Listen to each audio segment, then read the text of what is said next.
Whenever a geopolitical crisis erupts, the first question a U.S. president usually asks is, where are the aircraft carriers? Looking down at this 4.5-acre flight deck, it is easy to see why. This is mobile, sovereign territory. A carrier can park off a coastline and operate indefinitely without requiring permission from any foreign government. But that independence comes at a steep price. A modern Ford-class carrier costs upwards of $10 billion to build, putting it completely out of reach for all but a tiny, exclusive club of nations with massive economic and engineering resources. Which presents a paradox. In an era where silent submarines and hypersonic missiles can strike targets hundreds of miles away, the world's top militaries continue to bet their maritime supremacy on a massive, highly visible target.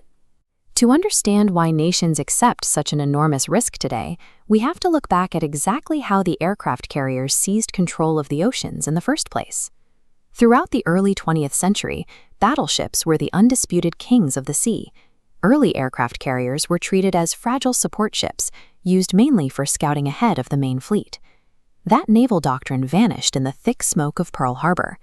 Japanese carrier-based aviation sank the American battleship fleet while it sat at anchor. The ensuing Pacific theater proved that battleships were practically obsolete against an enemy that could launch devastating airstrikes from over the horizon. Instead of exchanging artillery shells at close range, ships fought entirely through the air, destroying enemy fleets before the opposing vessels ever made visual contact. The carrier had transitioned from a support role into the primary weapon of naval warfare, the lethal capital ship that would dictate maritime dominance for the next 8 decades.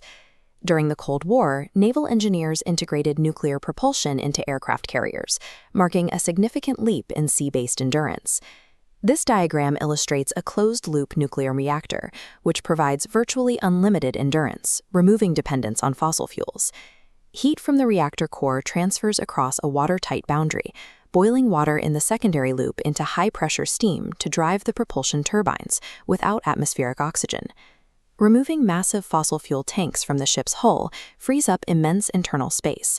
That volume is instead packed with aviation fuel, munitions, and supplies, allowing the carrier to refuel its conventionally powered escort ships while underway. By solving the fuel equation, nuclear engineering turned a traditional warship tied to vulnerable supply lines into a fully independent airfield at sea.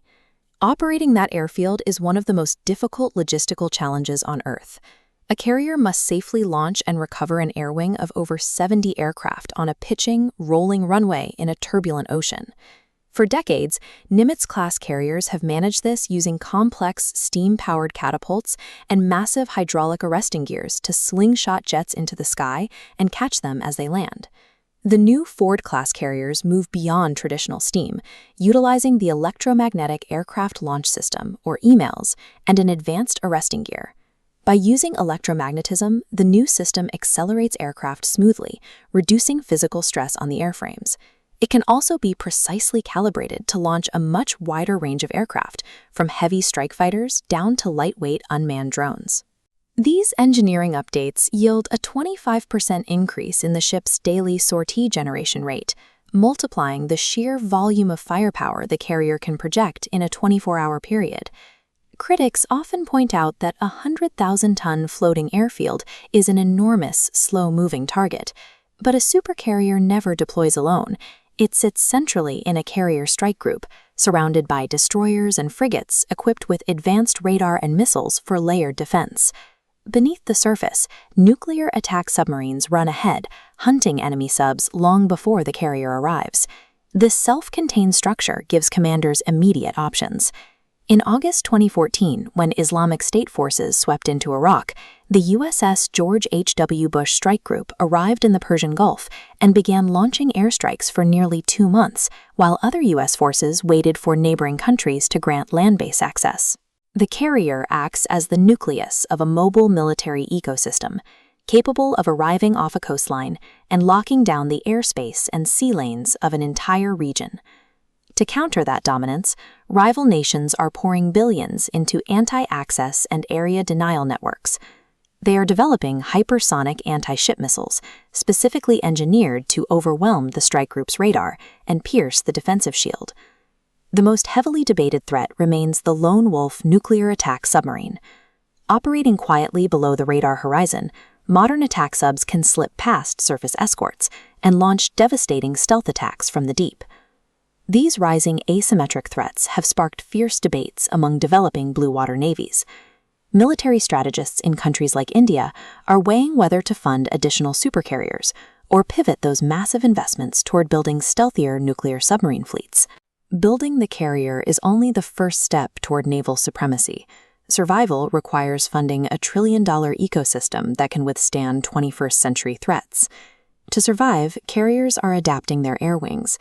They're integrating fifth-generation stealth fighters like the F-35C and Rafale-M, which can penetrate advanced enemy air defenses and strike targets while the carrier stays safely out of range.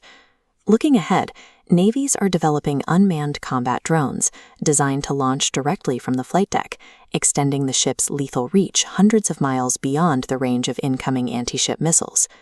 Despite the astronomical costs, the massive logistical footprint, and weapons built to sink them, the world's leading militaries continue to rely on them. Until warfare transitions entirely into space or cyberspace, no other platform on Earth matches the carrier's unique combination of global mobility, sustained endurance, and visible deterrence. It remains the irreplaceable apex predator of the oceans.